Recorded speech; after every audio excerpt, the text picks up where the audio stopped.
তোমরা কি জানো সাইতামা প্রথমবার নিজের লিমিটকে কখন ব্রেক করেছিল? এটা তো আমরা সবাই জানি।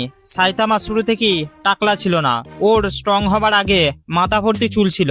তুমি হয়তো বিশ্বাস করবে না, সাইতামা প্রথমবার নিজের লিমিট এই চুলের জন্যই ব্রেক করেছিল।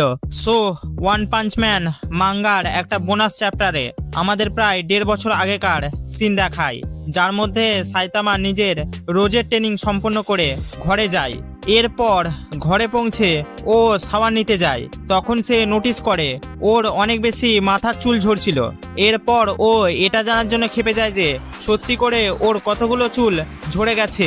এটার জন্য সে আয়নার দিকে তাকায়, যার মধ্যে সামনের চুলগুলো তো দেখতে পাচ্ছিল, তার মধ্যে সেরকম কিছু প্রবলেম ছিল না। তাই পেছনের চুলগুলো দেখার চেষ্টা করে, কিন্তু পুরো ঘরে একটা আয়নার জন্য সে পেছনটা দেখতে পায় না। বাট তাও ওই আয়নায় দেখার চেষ্টা করে। তোমরা বলবে এটা তো ইম্পসিবল, তবে সাইতামার জন্য নয়। আমরা ওই সময় দেখি সাইতামা ফিজিক্সকে চ্যালেঞ্জ করে নিজের ফুল স্পিড অ্যান্ড স্ট্রেংথের ইউজ করে পেছনে ঘুরে যায় অ্যান্ড নিজের মাথার পেছনের অংশ দেখে নেয়।